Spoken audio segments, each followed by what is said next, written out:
She dropped a tray of drinks directly onto the most dangerous man in the room, and the whole restaurant went silent. Her heart hammered, so hard she could feel it in her teeth. He looked up slowly, water dripping from his jacket, dark eyes rising to meet hers, and something in his expression shifted. Not anger, not the cold fury everyone expected from Lorenzo Cattaneo. Something else. Something that had no name. Something that had been sleeping inside him for years and chose the exact moment. With this curvy, terrified, beautiful stranger trembling above him, to wake up. Welcome back, besties.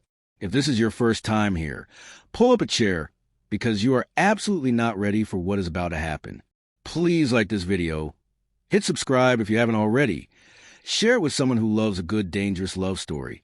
And drop a comment telling me where in the world you're watching from. I see you all and I love you. Now, let us get into it.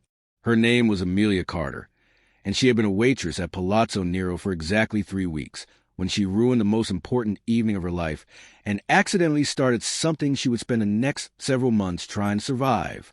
Palazzo Nero was not a restaurant you stumbled into.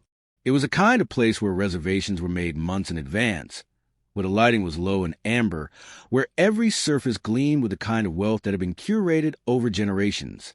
Amelia had taken the job out of desperation. Her student loans were drowning her. Her roommate had just moved out.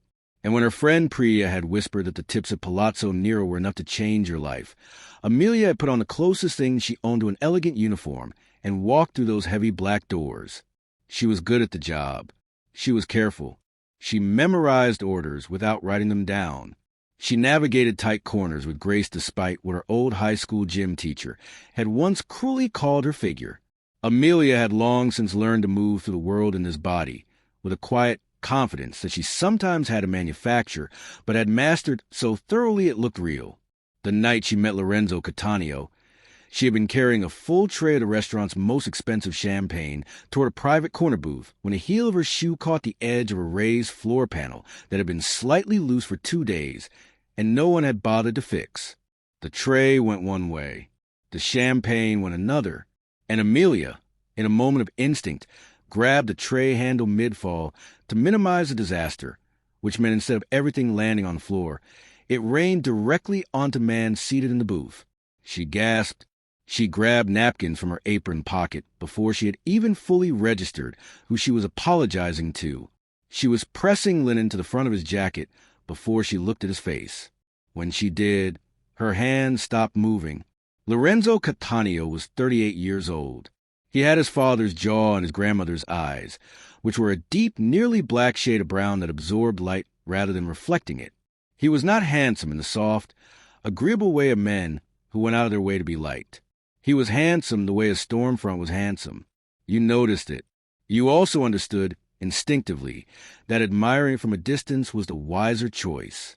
He sat perfectly still, champagne soaking into the fabric of what Amelia would later learn was a suit that cost more than her monthly rent. And he looked at her. Just looked. His 2 associates had already risen from their seats, hands moving toward jacket lapels, eyes scanning for threat. Lorenzo raised one hand, a single slow gesture, and both men went still. "I am so sorry," Amelia said.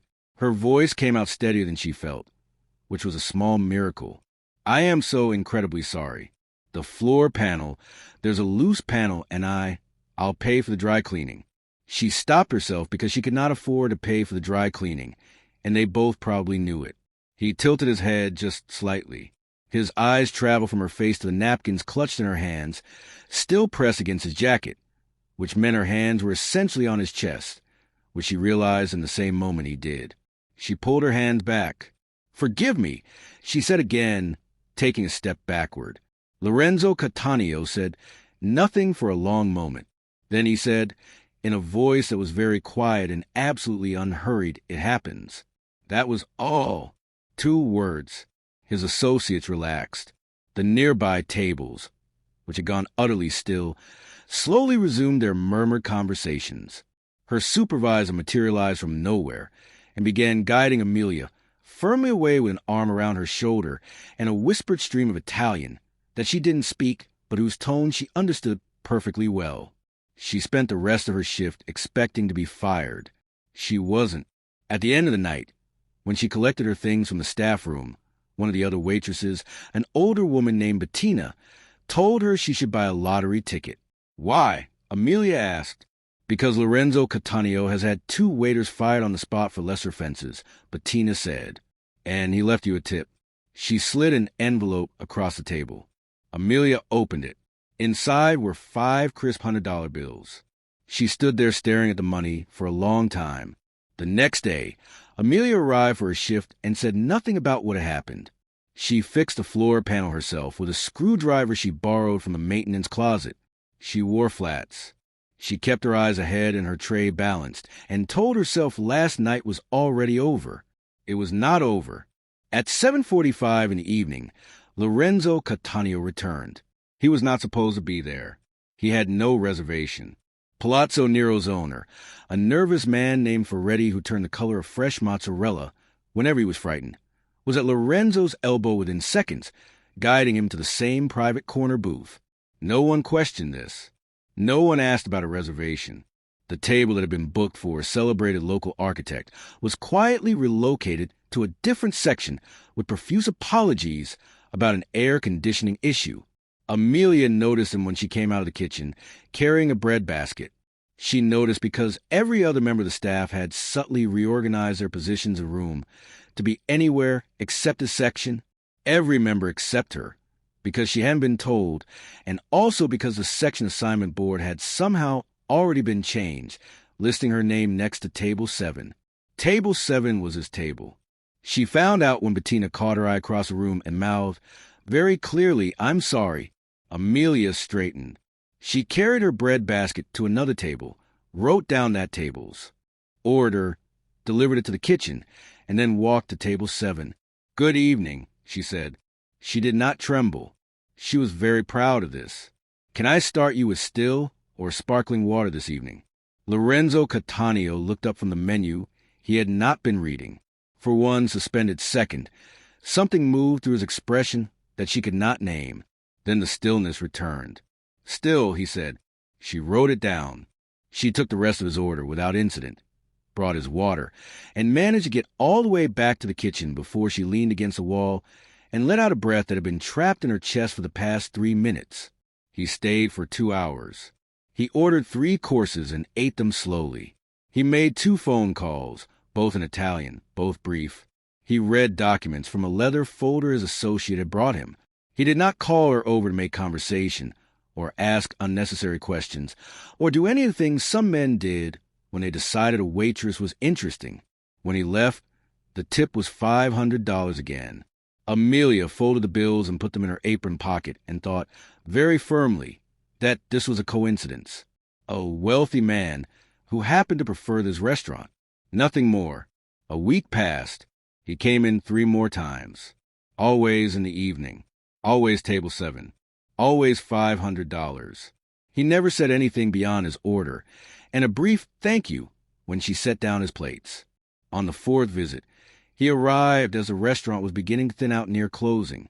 Amelia was wiping down a nearby table when she heard him say, without looking up from his documents, "Your shoe." She looked down. The strap on her left flat had come undone and was trailing. She crouched to fix it. "There's a cobbler 2 blocks east," he said, "on Via Sant'Angelo. He does good work." She looked up at him. He had returned to his documents. "Thank you," she said. He said nothing else. She told herself it was a casual observation. Something said without particular attention.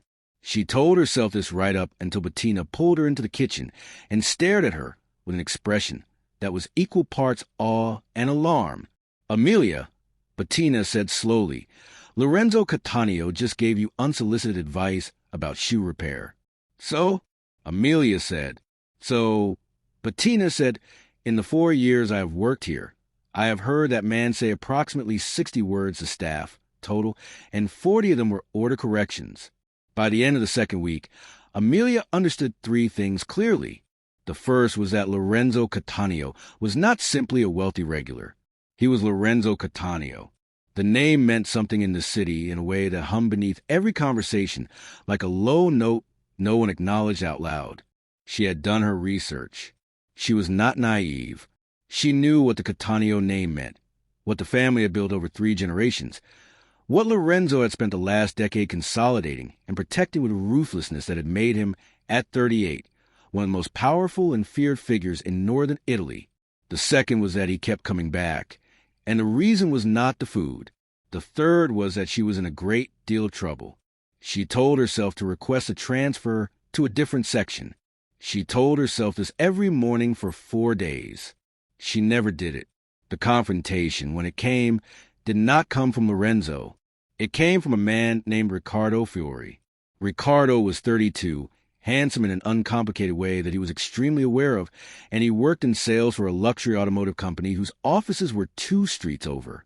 He had been eating at Palazzo Nero 3 times a week for 6 months and had been, in his own estimation, making excellent progress on the waitress in Section 7. He wasn't wrong that he had been trying. He was wrong about the progress.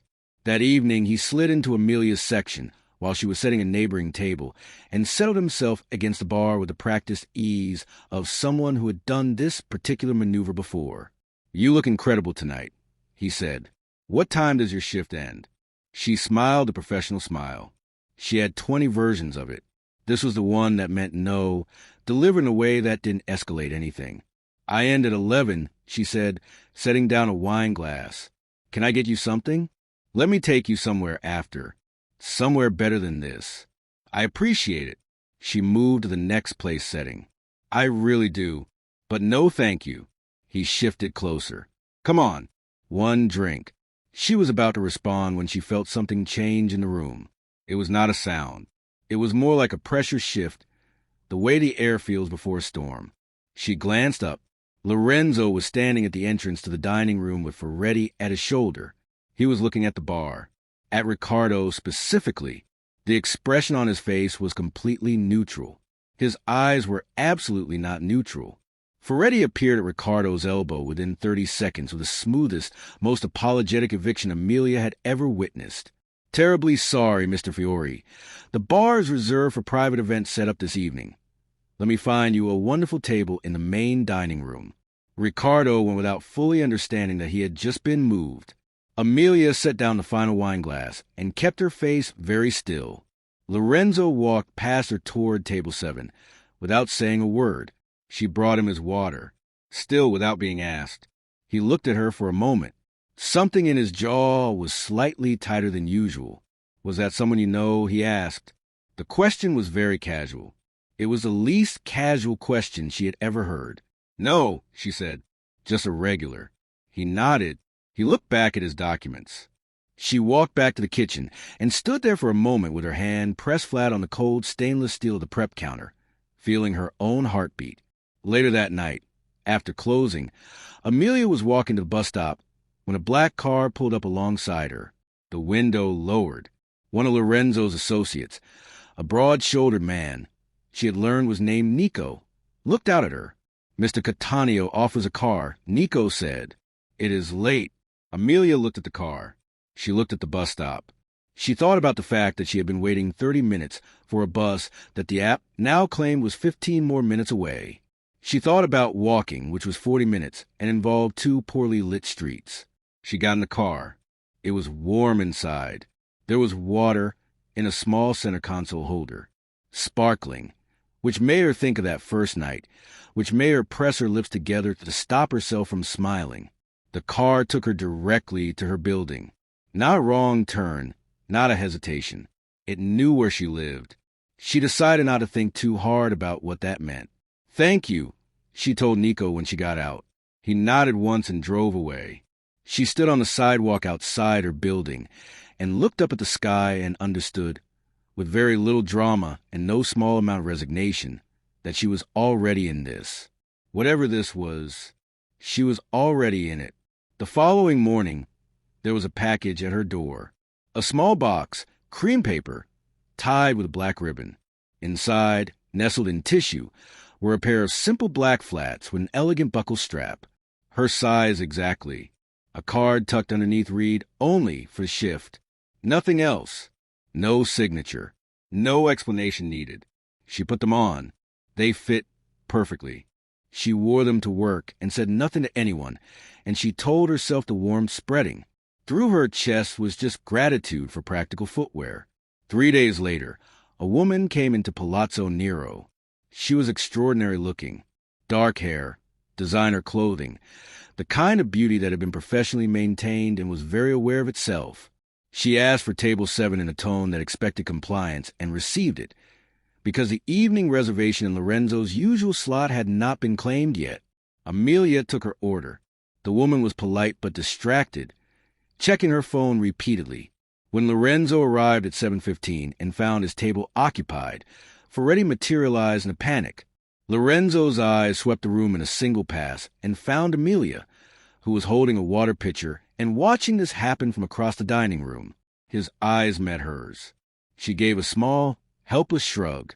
The woman at table 7 looked up from her phone and saw Lorenzo. Her expression transformed instantly. "Lorenzo," she said, and her voice carried a particular warmth that had history in it. Amelia went to take an order from a different table and focused very carefully on her notepad. His name was said 3 more times before she could no longer hear it over the ambient noise of the room. She did not look over. She was very professional about this. She took 3 more orders and delivered 2 bread baskets and refilled 4 water glasses, and she was absolutely fine. She was not fine. By 9 o'clock the woman had left. By 9:15, Amelia was in the back hallway doing inventory checks when Bettina appeared around the corner and said, "So that was Valentina Moretti." Amelia kept counting linen napkins. "Who is that?" "Old family friend." Bettina said carefully, "There was a time when people assumed they would marry." Amelia counted 2 more napkins. "Okay." He sent her away, Bettina said. She reached for a glass of water from the side table and made the move look casual. Walked her to her car himself. Very politely, very finally, Amelia put down her clipboard. She looked at Bettina. Bettina looked back. Amelia picked up her clipboard again. "That has nothing to do with me, obviously," said Bettina, and went back to the dining room. That night, near closing, Lorenzo called her over in a way he had developed of calling her over, which was not a gesture or a word, but simply a glance held half a second longer than necessary. She came. He looked at her across the table with those absorbing dark eyes and said very quietly, "Are you happy here?" She blinked. "In the restaurant," she said slowly. "Or do you mean?" "In general," he said. He seemed to consider the question himself for a moment. "Do you have what you need?" "I'm fine," she said. "I'm good. You work too many hours." She stared at him. "How would you know how many hours I work?" He was quiet. She understood then that he did know, that someone had told him, that he had asked. The warmth that moved through her was almost immediately followed by a spike of something that was not quite anger, but was adjacent to it. "Mr. Cattaneo," she said. "Lorenzo," he said. She stopped. "My name," he said. "It's Lorenzo." She looked at him for a long moment. The restaurant hummed softly around them. Someone laughed at a distant table. A glass clinked. "I know what your name is," she said. He almost smiled. It was not quite a smile. It was the ghost of one, and it changed his entire face. She went back to her station. She thought about that not quite smile for the rest of the shift, and all the way home in the car, he had again arranged without asking. A few days later, the danger arrived, and it did not knock. Amelia was walking from the kitchen to table 4 when the restaurant's front door opened, and 4 men walked in who were not there for dinner. She could tell by the way Ferretti's face went from neutral to bloodless in under a second. She could tell by the way Lorenzo's 2 associates were on their feet before the men had taken 3 steps inside. The man at the front was tall, silver-haired, and smiling in a way that did not reach his eyes. He wore a very good suit. He scanned the room until he found Lorenzo at table 7, and his smile widened. "Lorenzo," he said pleasantly in Italian. "I hope we're not interrupting." Amelia was standing halfway across the room, holding a bread basket. She should have gone to the kitchen. She didn't. Lorenzo set down his fork. He looked at the man with an expression that was entirely calm and entirely terrifying. "Marco," he said, "you're a long way from home." The man named Marco spread his hands. "Business brings me everywhere." He glanced around the room, at the frozen staff, the alarmed diners, the associates positioned behind Lorenzo. His gaze moved to Amelia and stayed there for a moment too long. Lorenzo noticed. His jaw shifted, barely perceptibly. "We should talk," Marco said. "Privately." "We're talking now," Lorenzo said. The smile thinned. "Our mutual friends in Palermo have questions about the shipment. Questions that need answers before they become problems." Lorenzo looked at him for a long, steady moment. Then he said something in Italian to Nico that Amelia didn't understand. Nico crossed the room to her and gently but firmly steered her by the elbow toward the kitchen. She went. She went because Nico's grip was not rough, but it was absolutely not optional. In the kitchen, the staff stood clustered near the far wall, speaking in low, tense whispers. The head chef, a stoic Milanese man named Torino who had never looked rattled in 3 years of working in the city's most demanding kitchens, was rattled. Amelia stood near the door and listened to the voices beyond it, muffled and unintelligible, for 11 minutes. Then she heard a single sharp sound that she had never heard before, but her body understood immediately. She grabbed Torino's arm. "Was that—" she started. "Stay here," Torino said sharply. She did not stay there. She pushed open the kitchen door, just far enough to see. The dining room had emptied of every diner. 3 of the 4 men who had arrived were standing near the entrance. The 4th was on the floor. Lorenzo was standing at his full height near table 7, completely unhurt, with an expression that was so utterly still it was the most frightening thing Amelia had ever seen in her life. Marco was gone. The door was still swinging. Nico and the other associate were speaking quickly and quietly. Lorenzo turned his head toward the kitchen and met Amelia's eyes through the gap in the door. He crossed the room in 15 steps. He pushed the door open. He looked at her the way you look at something you thought might be broken to check if it still is. "You're all right," he said. It was not a question. It was something he was telling himself. "I'm fine," she said. Her voice came out smaller than she intended. "What happened?" "Nothing that concerns you." He looked at her face. His hand came up very briefly and touched her cheek, just a glance of his fingers. "Nothing that will touch you. Do you understand me?" She understood more than he intended her to. She stood there in the kitchen doorway and felt something inside her chest crack open like a walnut, and she was not all sure what to do about it. That night, he did not let her take the bus or wait for his car. He drove her himself. She sat in the passenger seat of a car that cost more than the building she lived in and watched the city lights blur past and told herself not to say anything she couldn't take back. He drove in silence. His hands were relaxed on the wheel. He had changed his jacket. She noticed, which meant someone had brought him a fresh one. This was apparently the kind of life where someone brings you a fresh jacket. "Lorenzo," she said. He glanced at her. "Those men, are they going to come back?" He was quiet for a moment. "No," he said. "Not to the restaurant." "But somewhere else?" Another pause. "I am handling what needs to be handled," he said. "You will not be touched by any of it." She looked at his profile. She said, very quietly, "You can't promise that." He turned to look at her fully for a moment, which was alarming because he was driving, but the car somehow stayed perfectly in its lane. Then his eyes went back to the road. "Watch me," he said. The following week passed in a strange, stretched kind of tension. Lorenzo came in every evening. He watched the door whenever she was serving other tables. He had the loose floor panel replaced by a carpenter who appeared on a Tuesday morning without anyone having called him. He began extending his stays until nearly closing. He never crossed any line. He never said anything inappropriate. He sent his car every night. He left notes now, not always. Occasionally, slipped in the staff room door or handed to Bettina, who handed them to Amelia with an expression of absolute fascination. They were always short. One evening, the note said only, "Eat something before your shift." She had mentioned offhandedly 2 weeks ago that she sometimes skipped lunch. She had not thought he was listening. He was always listening. Amelia understood that she was falling, and that stopping was probably no longer an option. She understood also that Lorenzo Cattaneo was a complicated man living a complicated life, and that she was a waitress who could not afford new shoes and had student loans and a small apartment and absolutely no business being involved with any of this. She said none of this to him. She wasn't sure which part frightened her more, that she wanted to, or that if she did, he might listen to every word.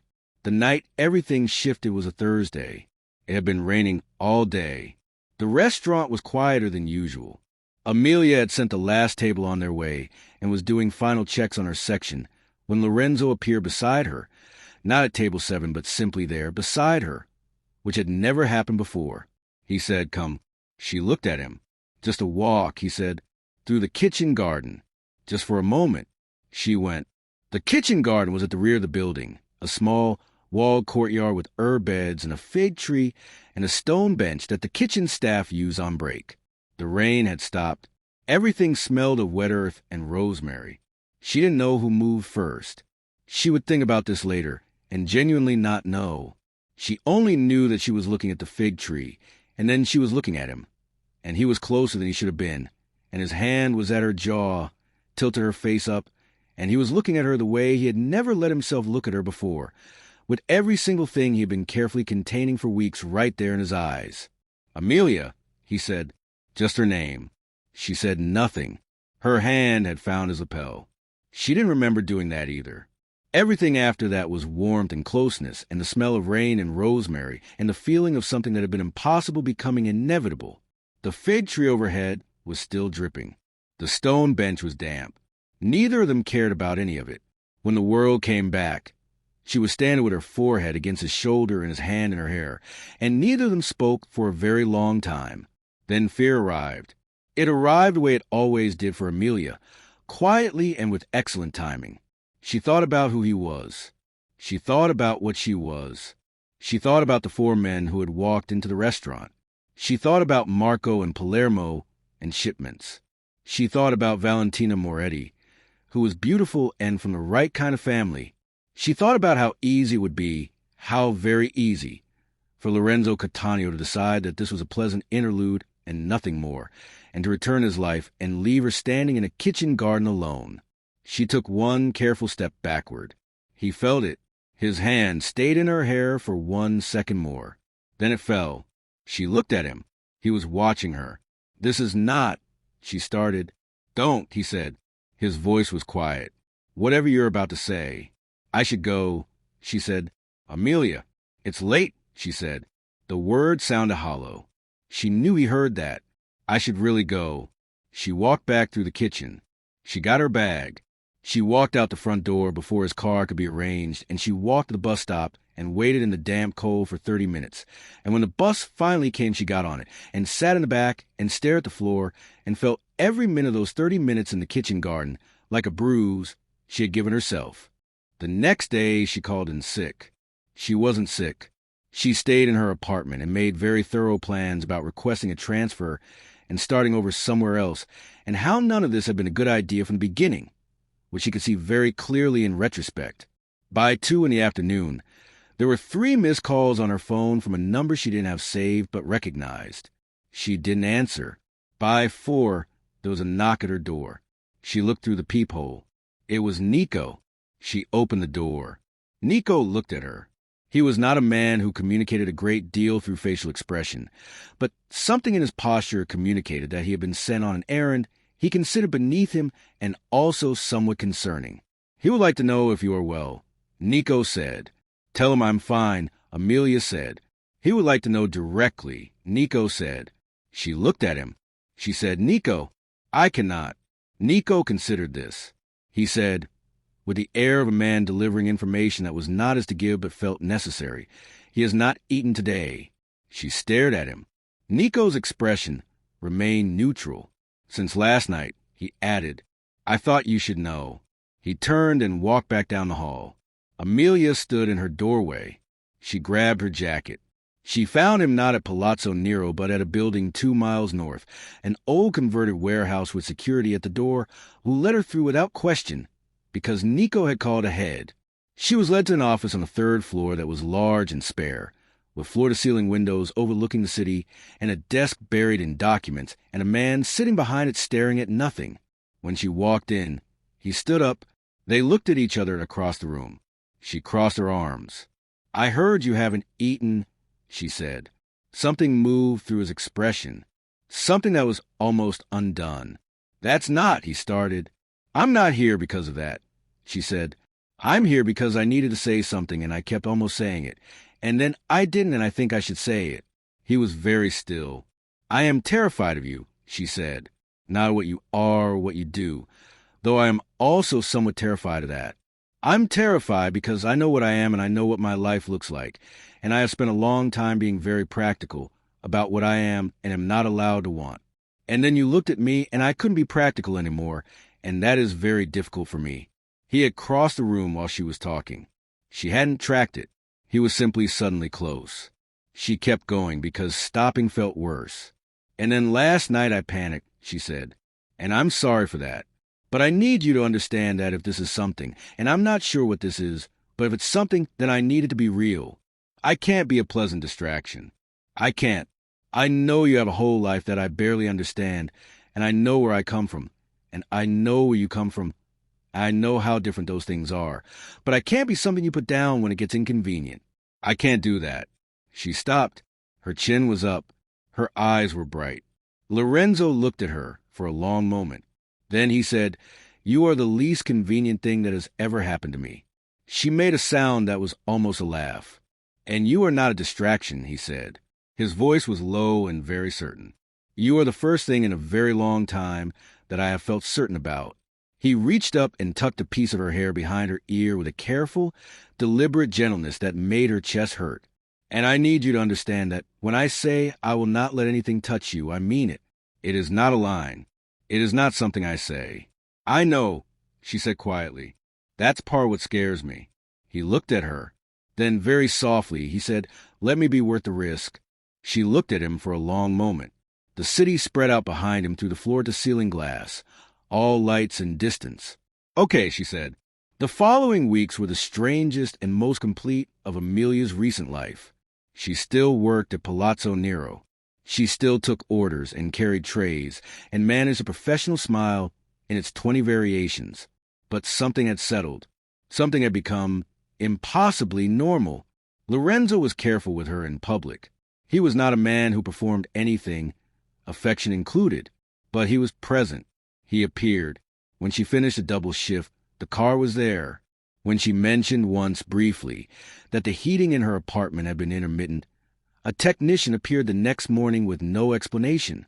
When she tried to protest this, he gave her a look so unbothered that she actually laughed out loud, and his expression at the sound of that laugh was worth every impractical feeling she was trying to manage. She met Nico properly. She met Marco, another associate, who was nothing like the silver-haired man from that first night, and turned out to have a wife named Clara and twin daughters he could not stop showing photos of.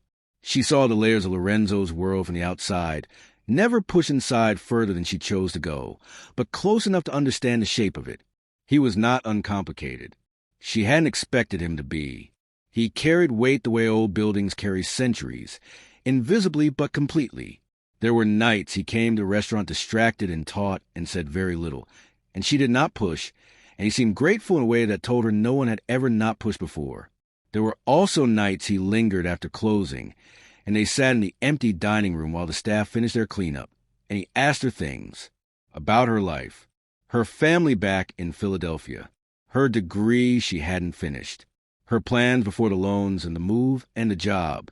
He listened the way he did everything, with full, unhurried attention, like she was the only information in the room worth having. She understood that he had not talked to someone like this in a very long time, maybe ever. The danger, when it returned, arrived faster and with less warning than the first time. Amelia was closing up alone one Tuesday, a thing she had done dozens of times. Ferretti had left early. The staff had gone. She was turning off the section lights when the back door opened and two men she had never seen came in. They were not there for dinner. She ran. She had always had good instincts, and she acted on them immediately, dropping her keys and running toward the front of the restaurant. She got to the front door and onto the street and screamed, once loudly, before a hand grabbed her arm. She fought. She fought hard and badly, and with everything she had.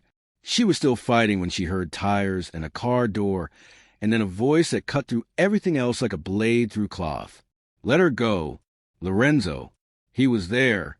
How he was there she didn't know and didn't care.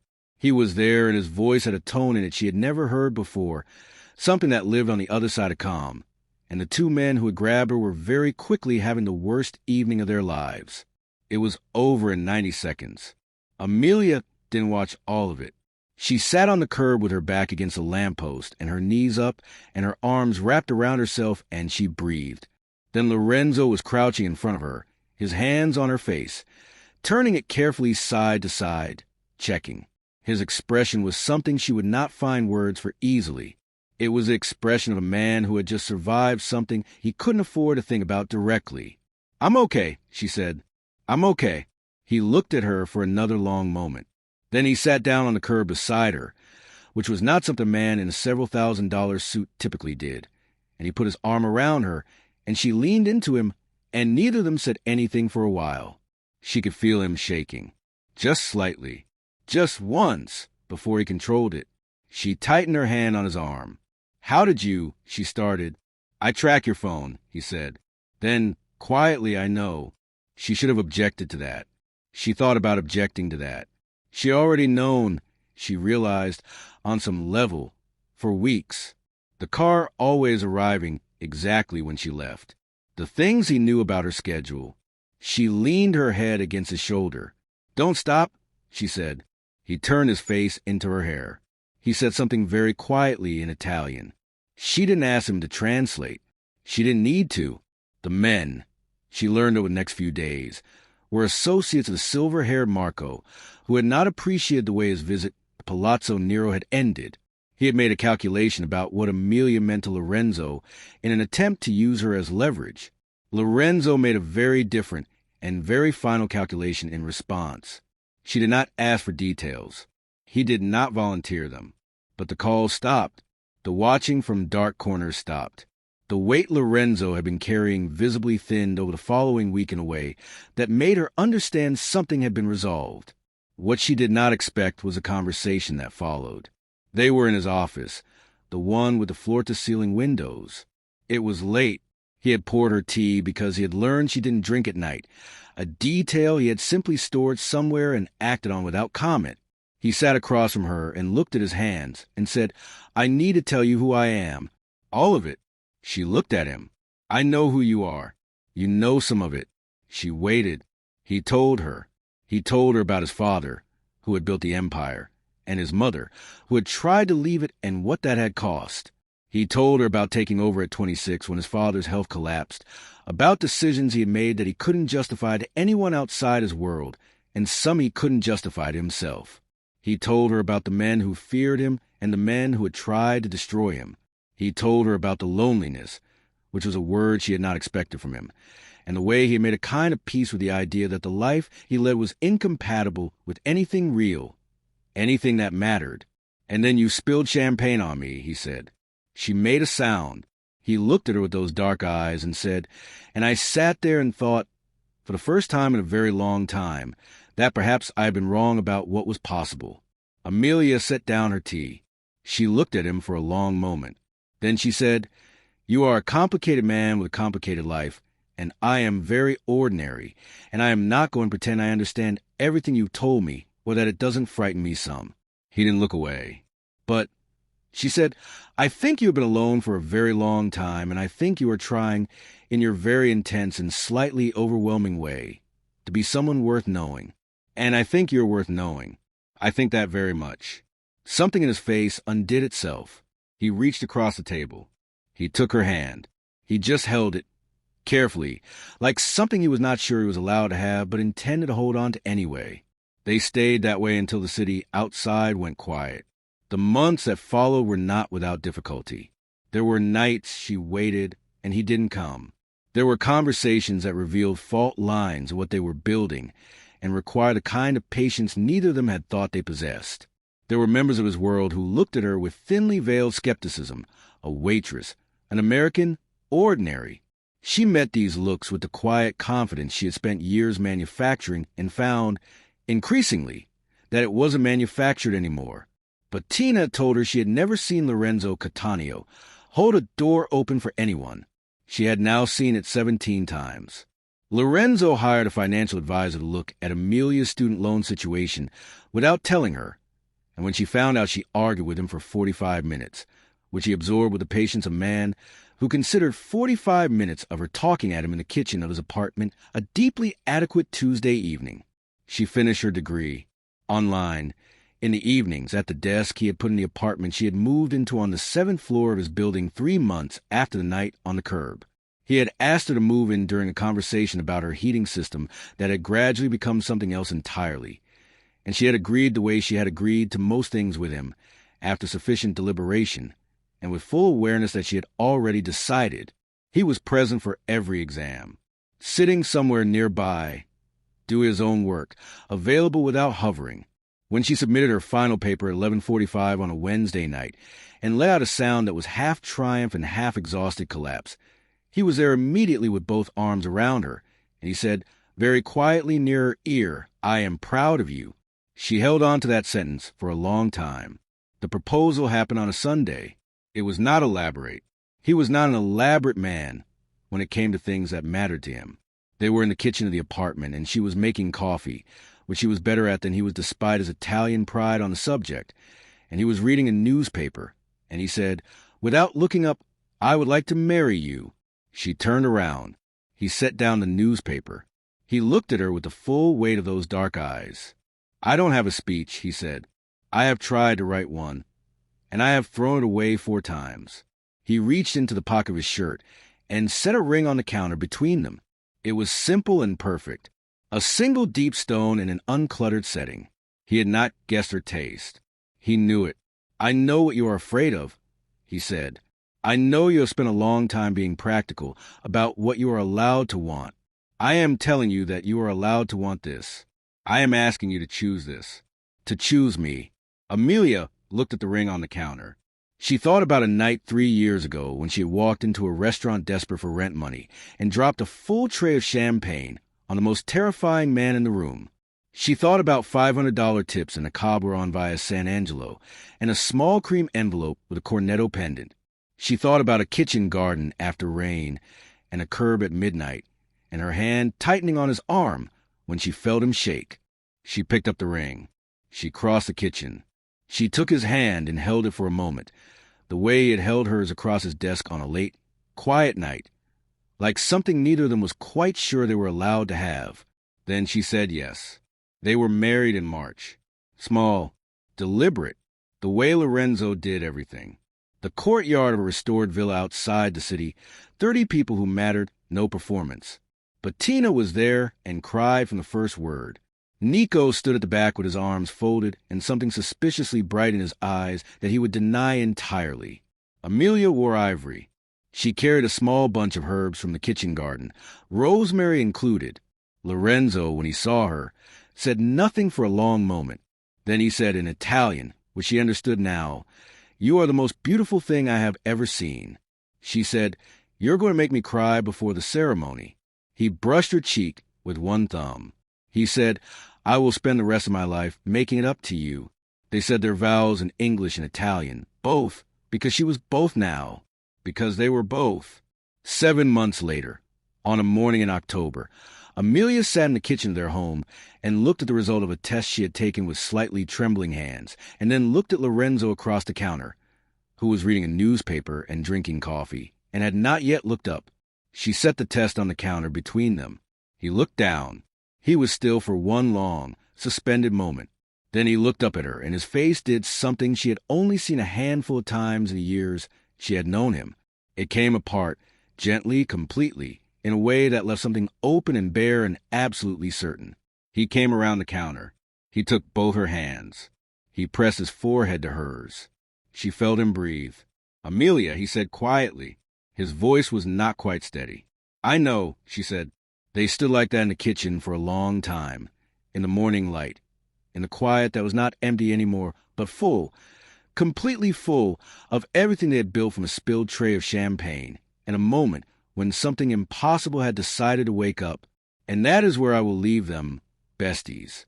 In the light, in the fullness of it, Amelia, who had spent years being practical about what she was allowed to want, standing in a kitchen that was hers, in a life she had chosen, with a man who had burned down everything that threatened her and rebuilt the world around her, carefully, deliberately, exactly as she deserved.